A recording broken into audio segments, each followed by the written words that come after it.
So it was a time in my life where the friends that became family, we grew up together since we were little, and they started dating in amongst the youth group, not outside of the church, really. So you're talking about Auntie Beverly them and... Yeah. The Machit children, Beverly, Norma, and the list goes on. But yes, so they started having boyfriends, and I was almost like the one out.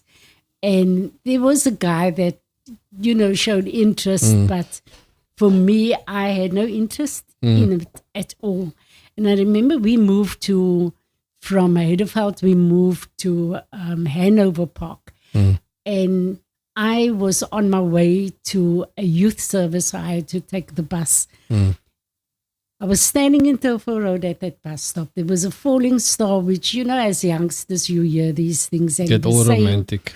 Yeah, they were saying if you see a falling star, you must make a wish. I never made a wish. I prayed as I looked at it, and I asked God, if ever I must meet somebody, I would love to meet somebody who loves him, who serves him, and other little things I added to that.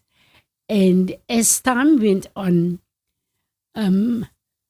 his grandparents lived in but the street away from where we lived, and my aunt and his grandmother were friendly with each other because they both had an interest in Sunday school work, and I was the one who had to often go and fetch Sunday school books for them for the anniversaries, and that is how I knew of them. My aunt them obviously knew them better. So it wasn't a complete stranger. His dad pastored at the Full Gospel Church, and obviously we were in the Baptist, and that that too didn't go off too well, because those years, the Full Gospel, my mother-in-law actually said to me that, he's a deacon in the church, and we from the Baptist, and the light and the dark shouldn't be mixing. Yep, that's my grandmother, Maudie Nel. And you're talking about his grandmother being, surname was Pasco. Yeah. Yes, so it's Maudie Nel's mother. Yeah. So, well, I think as life happened for us, it didn't stop us, and we became more friendlier until we actually were acknowledged by our friends as girlfriend and boyfriend. And so my aunt weren't very happy about it, for her own reasons, which I still, up to this day, am not sure why. Because, as kids, you just don't question your parents at the time. But you guys eventually got married? Yeah, we got married, and but there was resistance, nevertheless. And resistance was quite interesting, is that these are both Christian families with different denominations, and I still do myself as a kid. I remember that you even had resistance up until while you were married. So you were confronted with this kind of scenario most of your life, that you needed to make this decision to marry this guy, and then you did, and you had a very, very good stint, 15 years with that. So just that decision, was it being a believer that helped you a little bit more in making this decision? Obviously you prayed, if this is the right person, and I'm sure Dad did as well, and he also had to make some calls himself. Coming from the Full Gospel setup with Baptist, I can only imagine that the challenge there. So I think the key theme that I'm getting out here is that you were confronted with resistance. Thankfully you had faith on your side. Thank you. You had Christ in your life. You were in a community, in a church community that was very supportive. You had an aunt that was very supportive to an extent, but always never understood all the dynamics. And indeed, you had a mother-in-law that was colorful, to say the least. But through the grace of God, you came through. You moved to Mitchell's Plain, if I remember. And in your other two kids, you had your first, most beautiful son that was born. A gift from God, and my brother and sister Eugene and Lawrence. So now you a young mother, relative, 35 years old, and on the fatal night in 1988, you and your husband and Dad was in an accident. And just a year prior to that, you made a decision to go and study as well. You were supportive of that because you've had grade 4, as you said. So that obviously was delayed. And in the next segment, we're going to talk about that process where you've gone through a serious loss. You needed to make a decision as a single mom now, whether you're going to start your studies and then also relocate, change location.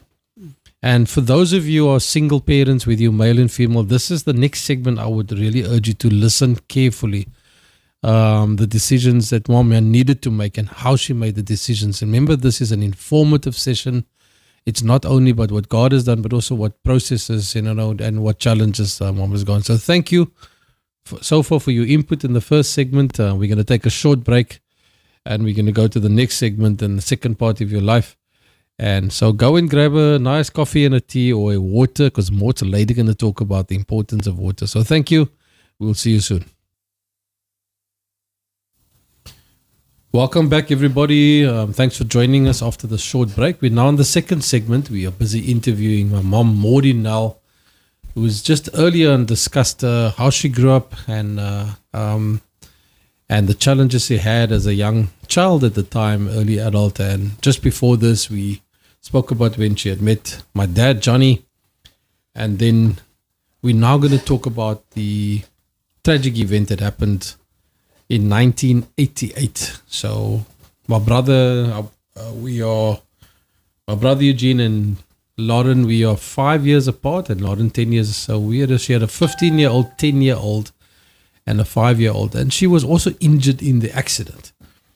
And so we would like to now, I know this is not going to be easy on your mom, but there's important lessons that you have now nearly 40 years on that I would like us to share with us. I remember you saying that you were angry with God. I remember, and that is normal. While this was happening, you were unable to function normally because remember you were also seriously injured in this.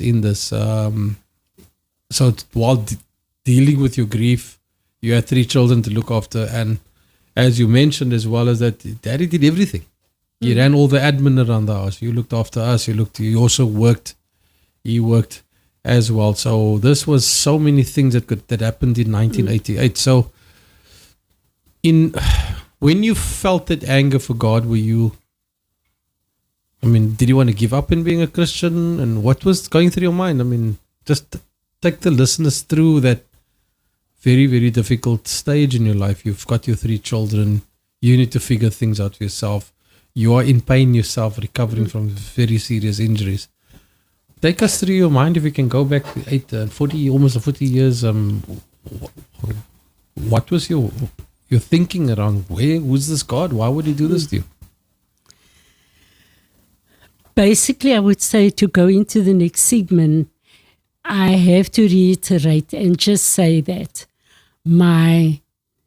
I knew my husband in total for about 17 to 18 years, and all of those years was bliss.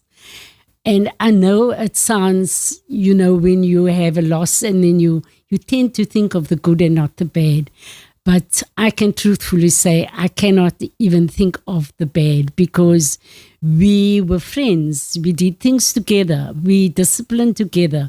We served God together. We dealt with difficult issues together. We prayed about it, trusted the Lord together, because we were on the same level when it came to our belief and our faith in Christ. And together we then decided also that for my own sake, perhaps I should look at improving my education, because I just finished in Standard 4 or at the end of Standard 4. Interesting enough, as a kid, I always wanted to become a nurse. And so after much discussion, we then decided that I'm going to do distance learning, and I registered with School of Success, and I got my first papers, and he promised that it might be difficult, but he will support and he will help me, which I did a first exam with them already, sent it off didn't have very good results with my first exam, but he encouraged me. He said, look, it's only the first, it will get better. And within that time, it was April. I did, the beginning of April, I did that first test. And it was the 29th of April when my husband then met, or both of us met with this tragic accident where he had passed on. So, you know, at the given time, you're all over the show. You are medicated. You are full of pain. You're not even sure what is going to happen around you. I was discharged early from hospital because the kids being alone. And so, yes, I came home. But as that first day I couldn't even walk into the door at my house when I came. It was filled with believers. I always had that strong hold around me where people were in prayer and supporting and so eventually after putting the funeral back for at least 10 days, I think, if not more, I'm not sure. But anyway, just so that I could strengthen up and be there, we had the funeral. But as soon as the funeral was done and things settled down, we soon became alone. I'll never forget, we had a family altar one night, and this is something we always had in our home after our meals. Johnny and I would sit down with the kids and we'll have a family altar. And whether Craig will remember it or not, but I remember him saying that I once prayed during family altar and I asked God to just give us the strength when the visitation becomes fewer and less people popping in and we on our own. And I thought it would be later on, but very, very soon, you know, that dwindled down. And Craig mentioned that day, he said, what I can't understand, you and Dad were always so involved in the church and very, you know, busy, and yet you hardly see people popping in and people coming. And my encouragement to him was, even though people are not coming, it's not because they don't want to come, it's people carry on with their lives, they have family, they have things happening their way as well. But the one thing that is constant is God. And I had to remind my kids that we can call out to him at any time. And we carried on with the family altars, and that was my encouragement to them daily, that our hope is in Christ. Our rock, our home is built on that solid rock. And we had to stay firm and just keep on believing and trusting God. So I think it was a year, not even a full year after the accident, I realized that I've got to pick up this education thing again. And I then decided, I saw it in the newspaper, the advert of Progress College in Rosebank offering matric. And I mean, it's crazy if I think of it now, to go from standard 4 and go to do matric. And with my application, it was a Mrs. Sampson, who was the principal, the head of the college. And when I told her my story, I had my money. It was 4,500. I had it with me, and I told her what I wanted to do, and she just looked at me. She said, "It is impossible.